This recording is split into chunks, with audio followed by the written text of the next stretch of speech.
Hello friends, my self Manpreet and most welcome to my channel nursing scoop. हाँ जी friends, तो कल बाबा Farid university ने एक बहुत इंपॉर्टेंट नोटिफिकेशन रिलीज़ की and that is for recruitment of community health officer. हाँ जी, तो बहुत सारे स्टूडेंट्स वेट विच सीगे इस एग्जाम की। सो नोटिफिकेशन भी आ गई है तो एग्जाम की डेट भी आ चुकी है। सो इस वीडियो ਦੇ ਵਿੱਚ ਆਪਾਂ डिस्कस करना है कि इस एग्जाम के लिए सिलेबस की हैगा आ और किहड़े टॉपिक्स आ ਜਿਹੜੇ ਤੁਸੀਂ बिना पढ़े एग्जाम ਦੇ ਵਿੱਚ बिल्कुल नहीं जाना हैगा। सो अगर तुम चैनल से फर्स्ट टाइम आए हैं या चैनल अजे तक सबसक्राइब नहीं किया तो सबसक्राइब जरूर कर लो ताकि आने वाली वीडियोज़ की तुहानू नोटिफिकेशन सब तो पहला मिले एंड बैल आइकन नू प्रैस जरूर कर दिओ एंड वीडियो नू लास्ट तक देखियो स्किप किए बिना। एंड जो तुहानू वीडियो वधिया लगदी आ तो इनू लाइक जरूर कर दिओ लास्ट के उत्ते एंड चैनल नू शेयर भी कर दिओ। हाँ जी, तो आप स्टार्ट करते हैं। सब तो पहला आप साइट पर जाने, साइट हैगी bfjuhs.ac.in। हाँ जी, आ हैगी है साइट एंड सब तो पहला ही आ जाता recruitment notice, click here to apply for community health officer. हाँ जी, आ हैगी है साइट। तो ये कल तो अप्लाई करने की डेट स्टार्ट हो चुकी आ। It is from 12th of June and last date जी हैगी 25th of June। हाँ जी, इस महीने की 25 तरीक तक अप्लाई करने का टाइम आ एंड रिटन टेस्ट की डेट भी मैंशन की हुई है, वो हैगी 4th of July। ठीक है, तो हाँ जी, टाइम इन्ना ज़्यादा नहीं हैगा, ठीक है, बहुत थोड़ा टाइम आ और ये सिलेबस के अकॉर्डिंग चलना बहुत जरूरी है। ठीक है, सो सब तो पहला सिलेबस देखना है और वो अकॉर्डिंग ही प्रैपरेशन स्टार्ट करनी है। ठीक है, सो अगर आप सिलेबस नूं देखिए तो ये देखो कम्यूनिटी हैल्थ ऑफिसर दी पोस्टां हैं तो कम्यूनिटी ही इंपॉर्टेंट सबजैक्ट बनता है। ठीक है, वो सब तो पहला देखो जो यूनिट है that is the foundation of community health. ठीक है, फाउंडेशन ऑफ कम्यूनिटी हैल्थ दे विच अगर आप चलीए तो फर्स्ट टॉपिक बनता है introduction to public health and epidemiology. ये हैगा फर्स्ट यूनिट। ठीक है, introduction to community health and epidemiology और ये जो टॉपिक है that is first is the concept of community health. Concept of community health दे विच आपां की पढ़ना है, चलो आप पहला ये देख लैंदे हां। कंसैप्ट ऑफ कम्यूनिटी हैल्थ दे विच टॉपिक्स जिहड़े आंदे आ, सब तो पहला आ जाती है डेफिनेशन, फिर आ जाते हैं कॉन्सैप्ट्स। ठीक है, कॉन्सैप्ट्स दे विच देखो बहुत सारे कॉन्सैप्ट है, बायोमैडिकल कॉन्सैप्ट हो गया, इकोलॉजिकल कॉन्सैप्ट हो गया, साइको सोशल कॉन्सैप्ट हो गया एंड होलिस्टिक कॉन्सैप्ट हो गया। ये जिहड़े मैं 3-4 कॉन्सैप्ट्स के नाम लए आ, ये तुहानूं पता होने चाहिए, ब्रीफ दे विच इन्हां बारे पढ़ लिओ। ठीक है, एंड एक टॉपिक आ जाता है डिटरमिनेंट्स और factors affecting health. So concept of community health दे विच ये 3 टॉपिक हो गए, तो ये नाल लैवल्स ऑफ प्रिवेंशन एक टॉपिक है। ठीक है, primary secondary and tertiary prevention. पहला स्टाफ नर्सिस का एग्जाम होया थोड़े दिन पहला, उस एग्जाम दे विच भी लैवल्स ऑफ प्रिवेंशन तो काफ़ी क्वेश्चन आए थे। सो इस एग्जाम के लिए तो लैवल्स ऑफ प्रिवेंशन बहुत इंपॉर्टेंट बनते हैं। सो ये important concept, factors, definitions and levels of prevention पढ़ के जाओ इस एग्जाम के लिए। सो ये कॉन्सैप्ट ऑफ कम्यूनिटी हैल्थ के अंडर टॉपिक बनते हैं। ठीक है, हाँ जी, तो यह स्क्रीनशॉट नाल ले जाए, मैं डिलीट कर दूंगी बिकॉज इत्थे जगह थोड़ी जी घट आ लिखण दे लई। हाँ जी, तो सैकेंड जिहड़ा बनता है topic that is the health care planning and organisation of health care at various levels and environmental health and sanitation. हाँ जी, तो ये आप की पढ़ना है हैल्थ केयर प्लैनिंग दे विच देखो सब तो पहला इंपॉर्टेंट बनदियां आ कमेटीज़। ठीक है, कमेटीज़ दे विच पता ही है तुहानूं सारिआं नूं, है ना, आप शुरू तो पढ़ते रहे, बोहर कमेटी, मुदलिया कमेटी, चड्डा कमेटी, करतार सिंह कमेटी, जंगलवाला बजाज, बहुत सारिया कमेटीज़ आ। ठीक है, हुण इहदे विचों क्वेश्चनस किद्दां बनदे आपां ओह देखने आ। सब तो पहलां तां इहदे विचों क्वेश्चन इद्दां पुछ लैंदे आ कि what is another name of this committee, like health survey and developmental committee आ, इहदा सैकेंड नेम दसो की आ। हाँ जी, तो इहदा सैकेंड नेम हैगा बोहर कमेटी, तो पता होनी चाहिए। ठीक है, इन्हां दे सैकेंड नेम अगर हैगे तां एंड होर इस क्वेश्चन किद्दां पुछदे आ कि कोई कॉन्सैप्ट दे देंगे, कॉन्सैप्ट किहड़ी कमेटी ने दिता सीगा, like concept of MPW multipurpose health worker वाला कॉन्सैप्ट किहड़ी कमेटी ने दिता सीगा। सो उदां दा क्वेश्चन पुछ लैंदे आ। सो ये कॉन्सैप्ट दिता सीगा करतार सिंह कमेटी ने। सो कमेटीज़ बहुत ही इंपॉर्टेंट आ इस एग्जाम के लिए। सो चंगी तरह दे नाल सारियां कमेटीज़ पढ़ के जानियां। ठीक है, किहड़ी कमेटी का किहड़ा सैकेंड नेम हैगा आ एंड उन्होंने किहड़े कॉन्सैप्ट इंट्रोड्यूस कीते सीगे, वो सब तुहानूं पता होना चाहिए आ। और ਵੇਰੀਅਸ ਲੈਵਲਸ ਦੇ ਉੱਤੇ ਆਰਗੇਨਾਈਜੇਸ਼ਨ ਕਿੱਦਾਂ ਹੈਗੀਆਂ, ਠੀਕ ਹੈ, ਲਾਈਕ ਸੈਂਟਰ ਲੈਵਲ ਤੇ, ਸਟੇਟ ਲੈਵਲ ਤੇ, ਦੈਨ ਡਿਸਟ੍ਰਿਕਟ ਲੈਵਲ ਤੇ ਕਿੱਦਾਂ ਆਰਗੇਨਾਈਜੇਸ਼ਨ ਹੁੰਦੀ ਆ। ਔਰ ਮੋਸਟ ਇੰਪੋਰਟੈਂਟ ਇਹਦੇ ਵਿੱਚ ਹੈਗਾ ਆ PHC, that is primary health centre, sub centre, and PHC that is CHC, community health centre, ਠੀਕ ਹੈ।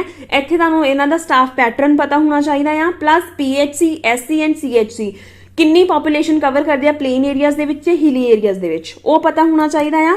ਔਰ ਇਹਦੇ ਨਾਲ ਇੱਕ ਆਉਂਦਾ ਆ ਕਨਸੈਪਟ ਪ੍ਰਾਇਮਰੀ ਹੈਲਥ ਕੇਅਰ ਦਾ, ਪ੍ਰਾਇਮਰੀ ਹੈਲਥ ਕੇਅਰ। ਹਾਂਜੀ, ਪ੍ਰਾਇਮਰੀ ਹੈਲਥ ਕੇਅਰ ਕੀ ਹੁੰਦੀਆਂ, ਇਹਦੇ ਕਿੰਨੇ ਪ੍ਰਿੰਸੀਪਲਸ ਆ, ਕਿਹੜੇ ਪ੍ਰਿੰਸੀਪਲ ਆ, ਤੇ ਉਹਨਾਂ ਦੇ ਐਲੀਮੈਂਟਸ ਕੀ ਆ, ਇਹ ਤੁਹਾਨੂੰ ਉਂਗਲਾਂ ਦੇ ਉੱਤੇ ਰਟੇ ਹੋਣੇ ਚਾਹੀਦੇ ਆ, ਠੀਕ ਹੈ। ਬਹੁਤ ਹੀ ਇੰਪੋਰਟੈਂਟ ਆ ਇਹ 3-4 ਟੌਪਿਕਸ ਇਹਦੇ ਅੰਡਰ, ਠੀਕ ਹੈ। ਹੈਲਥ ਕੇਅਰ ਪਲੈਨਿੰਗ ਚ ਕਮੇਟੀਜ਼ ਆ ਜਾਂਦੀਆਂ, then organisation at centre, state and district level, and ਇਸ ਤੋਂ ਬਿਨਾ ਹੋਰ ਕੀ ਇੰਪੋਰਟੈਂਟ ਆ ਜੋ ਨਹੀਂ ਤੁਸੀਂ ਬਿਨਾ ਪੜ੍ਹੇ ਜਾਣਾ, that is a PHC, CHC, SC and primary health care.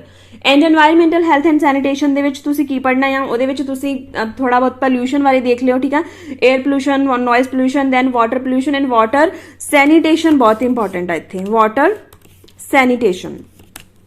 Water sanitation 'ਚ ਤੁਸੀਂ ਕੀ ਦੇਖਣਾ ਕਿ ਉਹਦੀ ਪਿਊਰੀਫਿਕੇਸ਼ਨ ਕਿੱਦਾਂ ਹੁੰਦੀ ਹੈ, ਕਲੋਰੀਨੇਸ਼ਨ ਵਗੈਰਾ ਹੈ ਨਾ, ਹੋਰ ਜਿਹੜੇ ਮੈਥਡਸ ਹੈਗੇ ਉਹ ਦੇਖਣੇ ਆ।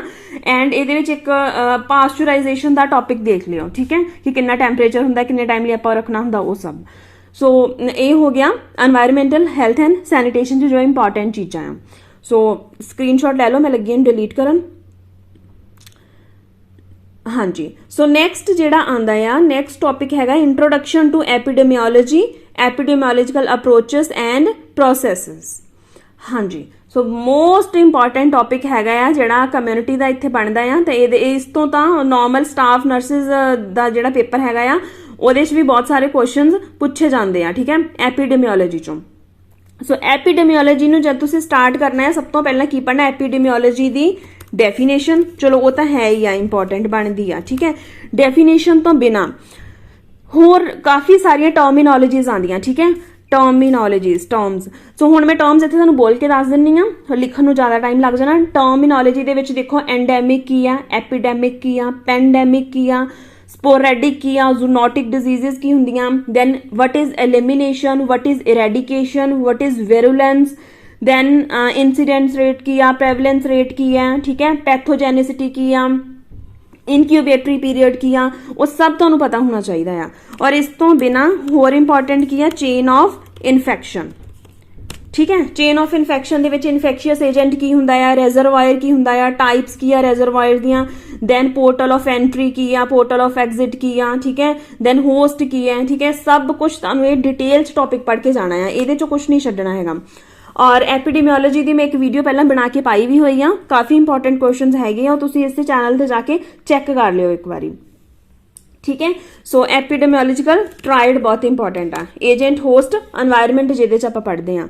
ਐਂਡ ਇੱਕ ਹੋਰ ਇਹਦੇ ਵਿੱਚ ਟੌਪਿਕ ਬਣਦਾ ਆ ਟੂਲਸ ਆਫ ਮੈਜ਼ਰਮੈਂਟ, ਠੀਕ ਹੈ। ਇਹਦੇ ਵਿੱਚ ਰੇਟ, ਰੇਸ਼ੋ ਐਂਡ ਪ੍ਰਪੋਰਸ਼ਨ ਆ ਜਾਂਦਾ ਆ। ਸਪੈਲਿੰਗ ਗਲਤ ਹੋ ਗਏ, MENT, ਹਾਂ, ਇਹਦੇ ਵਿੱਚ ਰੇਟ, ਰੇਸ਼ੋ, ਪ੍ਰਪੋਰਸ਼ਨ ਆਂਦਾ, ਉਹ ਤੁਸੀਂ ਪੜ੍ਹਨੇ ਆ। ਪਲੱਸ ਇਹਦੇ ਵਿੱਚ mortality indicator, ਮੋਰਬਿਡਿਟੀ indicator, disability indicators, ਉਹ ਸਾਰੇ ਇੰਡੀਕੇਟਰਸ ਪੜ੍ਹ ਕੇ ਜਾਣੇ ਆ। ਔਰ ਉਹਦੇ ਫਾਰਮੂਲਾਜ਼ ਬਹੁਤ ਇੰਪੋਰਟੈਂਟ ਆ। ਇਹਨਾਂ ਨੇ ਸਟਾਫ ਨਰਸਿਸ ਦੇ ਐਗਜ਼ਾਮ 'ਚ ਵੀ ਪਹਿਲਾਂ ਬਹੁਤ ਵਾਰੀ ਕੁਐਸਚਨਸ ਪੁੱਛੇ ਆ, ਸੋ ਇਸ ਐਗਜ਼ਾਮ ਲਈ ਤਾਂ ਇਹ ਕੁਐਸਚਨ ਇੰਪੋਰਟੈਂਟ ਬਣਦੇ ਆ, ਠੀਕ ਹੈ। ਸੋ ਐਪੀਡੈਮੀਓਲੋਜੀ ਦੇ ਵਿੱਚ ਇਹ ਸਭ ਪੜ੍ਹ ਕੇ ਜਾਣਾ ਆ, ਠੀਕ ਹੈ। ਚਲੋ ਹੁਣ ਇਹਦੇ ਨਾਲ ਹੀ ਆਪਾਂ ਅੱਗੇ ਮੂਵ ਕਰਦੇ ਆ, ਸਕਰੀਨਸ਼ਾਟ ਲੈ ਲਓ ਇਹਦਾ ਵੀ।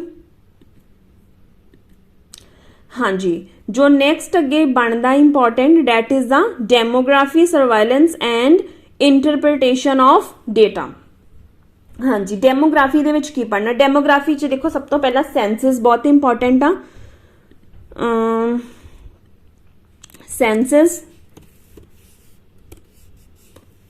ਸੈਂਸਸ ਦੇ ਕੁਐਸਚਨ ਕਿੱਦਾਂ ਬਣਦਾ, ਸੈਂਸਸ ਦੇ ਕੁਐਸਚਨ ਇਦਾਂ ਪਹਿਲਾਂ ਆਇਆ ਹੋਇਆ ਹੈ ਕਿ ਫਰਸਟ ਟਾਈਮ ਆਫੀਸ਼ੀਅਲੀ ਸੈਂਸਸ ਕਦੋਂ ਕੀਤੀਆਂ ਸੀ, ਦੈਨ ਅਨਆਫੀਸ਼ੀਅਲੀ ਕਦੋਂ ਹੋਈਆਂ ਸੀ, ਠੀਕ ਹੈ। ਸੈਂਸਸ ਤੇ ਆ ਜਾਂਦਾ ਕੁਐਸਚਨ, ਫਿਰ ਬਣਦਾ ਕੁਐਸਚਨ ਬਰਥ ਰੇਟ, ਠੀਕ ਹੈ, ਡੈਥ ਰੇਟ, ਦੈਨ ਉਸ ਤੋਂ ਬਾਅਦ ਸੈਕਸ ਰੇਸ਼ੋ ਤੇ ਕੁਐਸਚਨ ਪਹਿਲਾਂ ਪੁੱਛੇ ਆ ਬਾਬਾ ਫਰੀਦ ਯੂਨੀਵਰਸਿਟੀ ਨੇ। ਦੈਨ ਉਸ ਤੋਂ ਬਾਅਦ ਹੋਰ ਕਾਫੀ ਡੈਫੀਨੇਸ਼ਨਸ ਆ, ਲਾਈਕ ਨੈਟ ਰੀਪਰੋਡਕਟਿਵ ਰੇਟ ਹੋ ਗਿਆ, ਦੈਨ ਫੈਮਿਲੀ ਨॉर्म्स ਹੋ ਗਿਆ, ਫੈਮਿਲੀ ਸਾਈਜ਼ ਹੋ ਗਿਆ, ਠੀਕ ਹੈ, ਦੈਨ ਐਲੀਜੀਬਲ ਕਪਲ ਕੀ ਹੁੰਦਾ ਆ, ਉਹ ਸਭ ਪਤਾ ਹੋਣਾ ਚਾਹੀਦਾ ਆ, ਠੀਕ ਹੈ। ਐਂਡ ਫਰਟੀਲਿਟੀ ਰਿਲੇਟਡ ਜਿੰਨੇ ਵੀ ਸਟੈਟ ਆ ਉਹ ਤੁਸੀਂ ਇੰਪੋਰਟੈਂਟ ਆ ਇਸ ਐਗਜ਼ਾਮ ਦੇ ਲਈ, ਉਹ ਪੜ੍ਹ ਕੇ ਜਾਣੇ ਆ, ਠੀਕ ਹੈ। ਸਰਵਾਈਲੈਂਸ ਦੇ ਵਿੱਚ ਅੱਗੇ ਟਾਈਪਸ ਹੁੰਦੀਆਂ, ਠੀਕ ਹੈ। ਇਹਦੀਆਂ ਸਰਵਾਈਲੈਂਸ ਦੀਆਂ ਐਕਟਿਵ ਹੋ ਗਿਆ, ਪੈਸਿਵ ਹੋ ਗਿਆ, ਸੈਂਟੀਨਲ ਹੋ ਗਿਆ, ਉਹ ਅੱਗੇ ਕਿਸੇ ਵੀਡੀਓ 'ਚ ਆਪਾਂ ਕਵਰ ਕਰ ਲਾਂਗੇ ਟੌਪਿਕਸ। ਸੋ ਇਹਦੇ ਲਈ ਇੰਪੋਰਟੈਂਟ ਹੈ ਡੈਮੋਗ੍ਰਾਫੀ ਲਈ, ਠੀਕ ਹੈ। ਮੋਸਟ ਇੰਪੋਰਟੈਂਟ ਸੈਂਸਸ ਆ, ਕੁਝ ਫਾਰਮੂਲਾਜ਼ ਆ ਬਰਥ ਰੇਟ ਦੇ, ਡੈਥ ਰੇਟ ਦੇ, ਹਾਂ। ਔਰ ਇੱਕ ਹੋਰ ਕੁਐਸਚਨ ਇੰਪੋਰਟੈਂਟ ਇੱਥੇ ਬਣਦਾ ਆ ਕਿ ਰਜਿਸਟ੍ਰੇਸ਼ਨ ਜਿਹੜੀ ਆ, ਰਜਿਸਟ੍ਰੇਸ਼ਨ ਟਾਈਮ ਕਿੰਨੇ ਟਾਈਮ 'ਚ ਤੁਸੀਂ ਰਜਿਸਟ੍ਰੇਸ਼ਨ ਕਰਾਣੀ ਹੁੰਦੀ ਹੈ in case of birth and death, ਠੀਕ ਹੈ। ਇਹ ਵੀ ਕੁਐਸਚਨ ਬਣਦਾ ਆ, ਸੋ ਇੰਪੋਰਟੈਂਟ ਹੈ ਇਹ। ਚਲੋ ਇਹ ਹੋ ਗਿਆ ਡੈਮੋਗ੍ਰਾਫੀ ਨਾਲ ਰਿਲੇਟਡ। ਉਸ ਤੋਂ ਬਾਅਦ ਨੈਕਸਟ ਬਣਦਾ ਆ topic biomedical waste management and infection control. ਇਹਦੇ ਵਿੱਚ ਕੀ ਪੜ੍ਹਨਾ ਆ, ਠੀਕ ਆ, ਬਾਇਓਮੈਡੀਕਲ ਵੇਸਟ ਮੈਨੇਜਮੈਂਟ ਰੂਲਸ ਕੀ ਆ, ਪਲੱਸ ਇਹਦੇ ਵਿੱਚ ਜਿਹੜਾ ਕਲਰ ਕੋਡਿੰਗ ਆਉਂਦਾ ਆ, ਕਲਰ ਕੋਡਿੰਗ ਜਿਹਦੇ ਵਿੱਚ ਆਉਂਦਾ ਹੈ ਕਿ ਆਪਾਂ ਰੈੱਡ ਬਕਟ ਦੇ ਵਿੱਚ ਕੀ ਡਿਸਕਾਰਡ ਕਰਦੇ ਆ, ਠੀਕ ਹੈ। ਦੈਨ ਬਲੂ ਦੇ ਵਿੱਚ ਕੀ ਕਰਦੇ ਆ, ਠੀਕ ਹੈ। ਦੈਨ ਵਾਈਟ ਦੇ ਵਿੱਚ ਕੀ ਕਰਦੇ ਆ, ਪੰਕਚਰ ਪ੍ਰੂਫ ਦੇ ਵਿੱਚ ਕੀ ਕਰਦੇ ਆ, ਉਹ ਸਾਰਾ ਕੀ ਆ ਤੁਸੀਂ ਦੇਖਣਾ ਆ, ਠੀਕ ਹੈ, ਕਿ ਕਿਹੜਾ ਕਿਹੜਾ ਵੇਸਟ ਕਿਹੜੇ ਕਿਹੜੇ ਇਹਨਾਂ ਦੇ ਵਿੱਚ ਡਿਸਕਾਰਡ ਹੁੰਦਾ ਆ, ਠੀਕ ਹੈ। ਇੱਕ ਪੰਕਚਰ ਪ੍ਰੂਫ ਵੀ ਹੁੰਦਾ ਆ, ਪੰਕਚਰ ਪ੍ਰੂਫ ਹੁੰਦਾ, ਠੀਕ ਆ। ਸੋ ਸਾਰਾ ਉਹ ਪੜ੍ਹਨਾ ਆ ਕਿ ਕਿਹੜੇ ਕਲਰ ਕੋਡ ਕੰਟੇਨਰ ਦੇ ਵਿੱਚ ਆਪਾਂ ਕਿਹੜਾ ਵੇਸਟ ਡਿਸਕਾਰਡ ਕਰਦੇ ਆ। ਔਰ ਪਲੱਸ ਇਨਫੈਕਸ਼ਨ ਕੰਟਰੋਲ ਦੇ ਵਿੱਚ ਆਉਂਦੀਆਂ ਹੈਲਥ ਕੇਅਰ ਐਸੋਸੀਏਟਡ ਇਨਫੈਕਸ਼ਨਸ, ਠੀਕ ਹੈ, ਜਿਹਨੂੰ ਆਪਾਂ ਨੋਜ਼ੋਕੋਮੀਅਲ ਇਨਫੈਕਸ਼ਨ ਵੀ ਕਹਿੰਦੇ ਆ, ਉਹ ਇੰਪੋਰਟੈਂਟ ਆ, ਠੀਕ ਆ, ਉਹ ਪੜ੍ਹ ਕੇ ਜਾਣੀਆਂ ਤੁਸੀਂ। ਸੋ ਬਾਇਓਮੈਡੀਕਲ ਵੇਸਟ ਮੈਨੇਜਮੈਂਟ ਆਪਣੇ ਆਪ 'ਚ ਬਹੁਤ ਇੰਪੋਰਟੈਂਟ ਟੌਪਿਕ ਆ, ਇਹ ਦੇਖਣਾ ਆ। And infection control, hospital acquired infections, ਠੀਕ ਹੈ, ਇਹਦੀਆਂ ਡੈਫੀਨੇਸ਼ਨਸ ਵਗੈਰਾ ਇੰਪੋਰਟੈਂਟ ਆ। ਚਲੋ ਹੁਣ ਇਹਦੇ ਨਾਲ ਹੀ ਆਪਾਂ ਅੱਗੇ ਮੂਵ ਕਰਦੇ ਹਾਂ। ਨਿਊਟ੍ਰੀਸ਼ਨ ਦੇ ਵਿੱਚ ਇੰਪੋਰਟੈਂਟ ਕੀ ਆ, introduction to nutrition and nutritional assessment. ਹਾਂਜੀ, ਸੋ ਇਹਦੇ ਵਿੱਚ ਸਭ ਤੋਂ ਪਹਿਲਾਂ ਤੁਹਾਨੂੰ ਥੋੜੀ ਜਿਹੀ ਇਨਫੋਰਮੇਸ਼ਨ ਹੋਣੀ ਚਾਹੀਦੀ ਆ ਮੈਕਰੋ ਨਿਊਟ੍ਰੀਐਂਟਸ ਦੀ, ਮੈਕਰੋ ਨਿਊਟ੍ਰੀਐਂਟਸ ਦੀ, ਸੇਮ ਮੈਕਰੋ ਨਿਊਟ੍ਰੀਐਂਟਸ ਦੀ, ਠੀਕ ਹੈ। ਮੈਕਰੋ ਤੇ ਮਾਈਕਰੋ, MIC। ਮੈਕਰੋ ਨਿਊਟ੍ਰੀਐਂਟਸ ਦੇ ਵਿੱਚ ਕੀ ਆ ਜਾਂਦੇ ਆ, ਪ੍ਰੋਟੀਨ ਹੋ ਗਏ, ਕਾਰਬੋਹਾਈਡਰੇਟਸ ਹੋ ਗਏ, ਫੈਟਸ ਹੋ ਗਏ, ਠੀਕ ਹੈ, ਇਹ ਸਾਰਾ ਪਤਾ ਹੋਣਾ ਚਾਹੀਦਾ ਤੁਹਾਨੂੰ। ਐਂਡ ਮਾਈਕਰੋ ਦੇ ਵਿੱਚ ਕੀ ਆ ਜਾਂਦਾ ਆ, ਵਾਈਟਾਮਿਨਸ ਐਂਡ ਮਿਨਰਲਸ, ਠੀਕ ਹੈ। ਵਾਈਟਾਮਿਨਸ ਦੇ ਵਿੱਚ ਫੈਟ ਸੋਲੂਬਲ ਵਾਈਟਾਮਿਨਸ ਕਿਹੜੇ ਆ, ਵਾਟਰ ਸੋਲੂਬਲ ਕਿਹੜੇ ਆ, ਠੀਕ ਹੈ। ਪ੍ਰੋਟੀਨਸ ਦੇ ਨਾਲ ਲੱਗੀਆਂ ਅਮਾਈਨੋ ਐਸਿਡਸ ਵਗੈਰਾ ਪੜ੍ਹ ਸਕਦੇ ਆ ਤੁਸੀਂ, ਠੀਕ ਹੈ। ਐਂਡ ਇੰਟਰੋਡਕਸ਼ਨ ਟੂ ਨਿਊਟ੍ਰੀਸ਼ਨ 'ਚ ਇੱਕ ਹੋਰ ਇੰਪੋਰਟੈਂਟ ਟੌਪਿਕ ਆਉਂਦਾ ਹੈ, ਕੁਝ ਨਿਊਟ੍ਰੀਸ਼ਨਲ ਪ੍ਰੋਗਰਾਮਸ ਆ, ਠੀਕ ਹੈ, ਨਿਊਟ੍ਰੀਸ਼ਨਲ प्रोग्राम्स, ठीक है, like vitamin A prophylaxis programme हो गया, फिर ICDS प्रोग्राम हो गया, देन मिड डे मील हो गया। देखो मिड डे मील स्कीम ते मिड डे मील प्रोग्राम ये दोनों डिफरेंट चीज़ां हैं, ठीक है, इन्हां च डिफरेंस जरूर पढ़ के जाओ कि मिड डे मील प्रोग्राम की है, मिड डे मील स्कीम की आ। दैन फिर आ जाता है एक प्रोग्राम आता for prophylaxis against anaemia, nutritional anaemia. So ये सारे टॉपिक्स देख के जाने आ। चलो ਹੁਣ ਇਹਦੇ ਇਸ ਤੋਂ ਬਾਅਦ ਜਿਹੜਾ ਅੱਗੇ ਟੌਪਿਕ ਆਉਂਦਾ ਹੈ that is the nutrition during pregnancy and lactation. ਇਹਦੇ ਵਿੱਚ ਪੁੱਛਦੇ ਆ RDA ਪੁੱਛ ਲੈਂਦੇ ਆ, ਠੀਕ ਹੈ। RDA ਕੀ ਹੁੰਦਾ, ਰეკਮੈਂਡਡ ਡੇਲੀ ਅਲਾਇੰਸਸ, ਠੀਕ ਹੈ, ਕਿ ਡੇਲੀ ਜਿਹੜਾ ਹੈਗਾ ਆ protein intake and calorie intake specially पूछते हैं for pregnancy and lactating mothers दे लई, ठीक है, ये इंपॉर्टेंट है, ये पढ़ लियो। एंड नैक्सट आ जाता है तुहाडा न्यूट्रिशनल डेफिशिएंसी डिसऑर्डर्स। ਇਹਦੇ ਵਿੱਚ ਆ ਜਾਂਦੇ ਆ ਕਿ ਜਿੰਨੀਆਂ ਵੀ ਵਿਟਾਮਿਨ ਸਪੈਸੀਫਿਕ ਡੈਫੀਸ਼ੀਐਂਸੀਜ਼ ਆ, ਠੀਕ ਹੈ, ਵਿਟਾਮਿਨ ਸਪੈਸੀਫਿਕ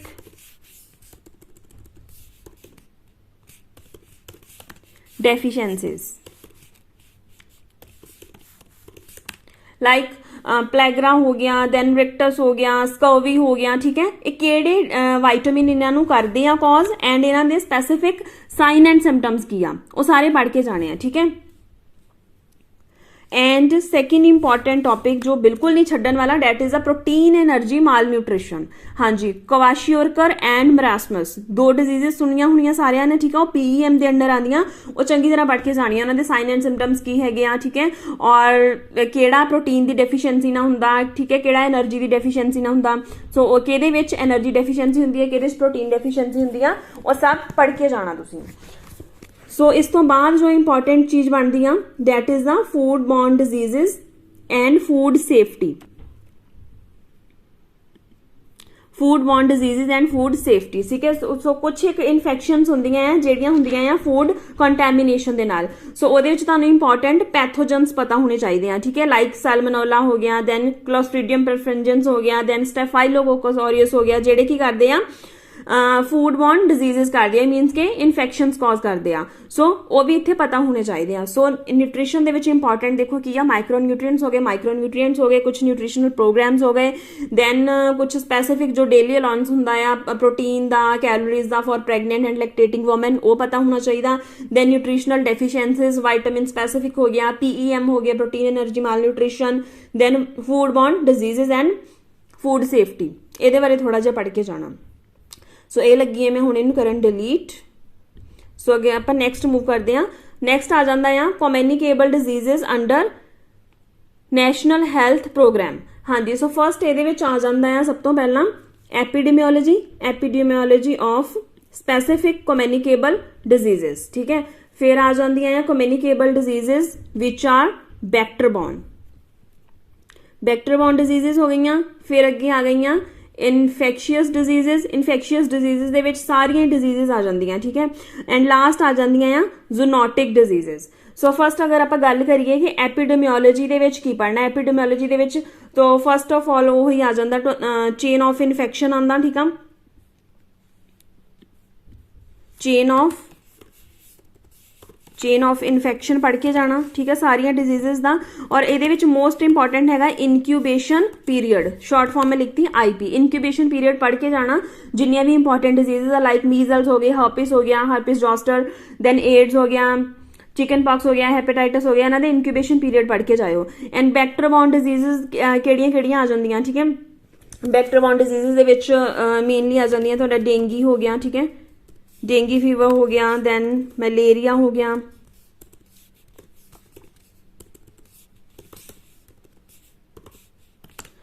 एंड फिर जीका वायरस जिहड़ी इन्फेक्शन सीगी वो हो गई, दैन जैपनीज एनसेफलाइटिस हो गया, दैन येलो फीवर हो गया, ठीक है, लिशमैनियासिस हो गया, टिक बॉर्न डिजीजेस हो गई, ये सारियां आ जांदियां वैक्टर बॉर्न दे विच। इन्फेक्शियस डिजीजेस जो देखो कुछ बचदा नहीं, वो सब कुछ ही आ जाता, ठीक है। इहदे विच एड्स आ गई, ठीक है, दैन हैपेटाइटिस आ गया, हैपेटाइटिस बनता, ठीक है, दैन TB बनता, फिर जिन्नियां भी रेस्पिरेटरी ट्रैक दी इन्फेक्शनस आ, ठीक है, वो सारियां आ जांदियां, सारियां पढ़ के जानियां वो। दैन आ जांदियां ज़ूनोटिक डिजीजेस दे विच आ जांदा है तुहाडा लाइक रेबीज हो गया, ब्रूसेलोसिस हो गया, लेप्टोस्पायरोसिस हो गया, सो पढ़ के जानी है, ठीक है। ये रेबीज वैसे ज्यादा इंपॉर्टेंट आ, RABIES रेबीज, ठीक है। सो एक कम्युनिकेबल डिजीजेस हो गई, और ये रिलेटेड जिन्ने भी प्रोग्राम्स चलते हैं वो देख के जाओ एक बारी। सो ये हो गया कम्युनिकेबल डिजीजेस के बारे च। नैक्सट आ जाता है non communicable diseases and management under national health programme. हाँ जी, सो ये पहला सब तो पहला आ जाती एपीडेमियोलॉजी पढ़ के जानी है, ठीक है, इन्हों की सारिया diseases. Then non communicable diseases 1 2 कुछ नहीं है, ये जिन्नियां भी नॉन कम्युनिकेबल डिजीजेस बनदियां हैं, ठीक है, लाइक हाइपरटेंशन होगी, ठीक है, स्ट्रोक हो गया, डायबिटीज होगी, then cardiac coronary heart diseases, ठीक है, एंड कैंसर हो गया मोस्ट इंपॉर्टेंट, ठीक है। ये सारिया डिजीजेस पढ़ के जानिया, ठीक है, कि मेनली ये क्वेश्चन बनता इन्होंने विचों रिस्क फैक्टर्स के उत्ते बनता, ठीक है, पूछ लेंगे कि which of the following are modifiable risk factors for hypertension, ठीक है, कुछ मॉडिफाइएबल होंगे, कुछ नॉन मॉडिफाइएबल होंगे, तो इदा का क्वेश्चन इचों बनता ज़्यादा, पर मोस्ट इंपॉर्टेंट दूसरे आ तुहाडे non communicable diseases are more important. So next बनता है occupational diseases and their prevention, occupational diseases and their prevention. हाँ जी, ऑक्यूपेशनल डिजीजेस दे विच की पढ़ना, ऑक्यूपेशनल डिजीजेस दे विच लाइक कुछ टर्म्स हैगियां जिहड़ियां तुहानूं पता होणियां चाहीदियां, लाइक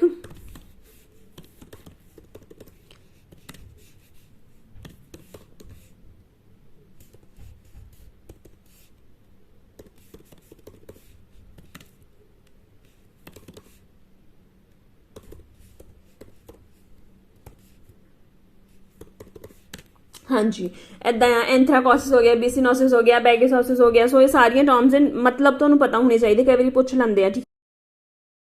अच्छा उस तो बाद आ जाता फिर mental health and substance abuse disorders, ठीक है। सो मैंटल हैल्थ डिटर्मिनेंट्स की आ फैक्टर्स किहड़े अफेक्ट करते हैं, ठीक है। और ये ज़्यादा डिटेल च जाने की लोड़ नहीं हैगी। दैन उस तो बाद आ जाता सबसटांस abuse disorders. सबसटांस abuse disorders they which alcoholism and opioids, ये दो इंपॉर्टेंट आ। उस तो बाद आ जाता एल्डरली केयर, ठीक है। एल्डरली केयर दे विच इंपॉर्टेंट बनता है abuse and neglect. Abuse and neglect तो क्वेश्चन पूछे जाते हैं कई बार। Okay, so that's all about the non communicable diseases. हाँ जी, सो नैक्सट यूनिट है कम्युनिकेशन मैनेजमेंट एंड सुपरविजन। ये फर्स्ट टॉपिक है behaviour change, communication skills and soft skill. हाँ, तो इत्थे जिहड़ा इंपॉर्टेंट एक टॉपिक पढ़न वाला है वो हैगा हैल्थ बिलीफ मॉडल। सुनिया होना तुसीं सारिਆਂ ने हैल्थ बिलीफ मॉडल। सो हैल्थ बिलीफ मॉडल नूं चंगी तरह पढ़ना है, ठीक है। नैक्सट टॉपिक है work management and administration. Work management administration they which topics कुछ कवर करने हैं, लाइक ये आशा, ठीक है, that is accredited social health activist. कई बार ये फुल फॉर्म भी पूछी गई आ। दैन उस तो बाद होम विजिट नूं थोड़ा डिटेल दे विच पढ़ लियो। Then MPW that is multipurpose health worker male and female, ठीक है, किन्नी पॉपुलेशन नूं कवर कर दिया, what are their functions roles and responsibilities, वो सारा ये पढ़ के जाना है। उस तो बाद नैक्सट आ जाता है leadership and leadership supervision and monitoring. हाँ जी, सो ये जो लीडरशिप के मेन कुछ स्टाइल्स आ, ठीक है, types of leadership like autocratic हो गई, ब्यूरोक्रेटिक हो गई, दैन लेजिस्फेयर हो गई, ठीक है, वो सारे लीडरशिप स्टाइल्स पढ़ के जाने हैं। दैन सुपरविजन एंड मॉनिटरिंग कई बार डिफरेंस पूछा जाता, ठीक है। सो ये पढ़ लियो थोड़ा जा। उस तो बाद आ जाता है health management and information system. हाँ, HMIS, ये बारे थोड़ा जा ब्रीफ च पढ़ लियो। उस तो बाद आ जाता है financial management, accounts and computing and sub centre. Again इन्ना ठीक है, एक बार देख लियो इस टॉपिक नूं। ये थोड़ा बजटिंग दा, ऑडिटिंग दा पढ़ लियो थोड़ा जा। दैन अगे आ जाता records and reports. Records and reports दे विच तुसी types of record and reports पढ़ लियो। एंड एक ये एक टॉपिक हुंदा आ EMR, that is a electronic medical records, वो एक बार देख लियो। हाँ जी, सो आप जो फर्स्ट पेज है सिलेबस का वो डिस्कस कर लिया, ठीक है। तो हुण जो सैकेंड पेज है वो आप नैक्सट वीडियो करेंगे, क्योंकि वीडियो ऑलरेडी लंबी हो रही है थोड़ी। तो तुसीं अपना जो एपीडेमियोलॉजी कम्यूनिटी वाले यूनिट तो पढ़ना स्टार्ट कर दो। तो फिर आप कुछ उहदे रिलेटेड होर वीडियोज़ भी पावांगे MCQ फॉर्म के जो इंपॉर्टेंट क्वेश्चन बनते हैं। तो नैक्सट वीडियो के आप जो सिलेबस रह गया आ, ठीक है, वो वाला डिस्कस करांगे। तो जो तुहानूं ये वीडियो वधिया लगी आ तो इनू लाइक कर दिओ, फ्रेंड्स के नाल शेयर कर दिओ, एंड चैनल की सपोर्ट के लिए चैनल नूं सबसक्राइब जरूर कर दिओ। सो जल्दी मिलते हैं किसी नवीं वीडियो के विच। Till then stay tuned. Thank you.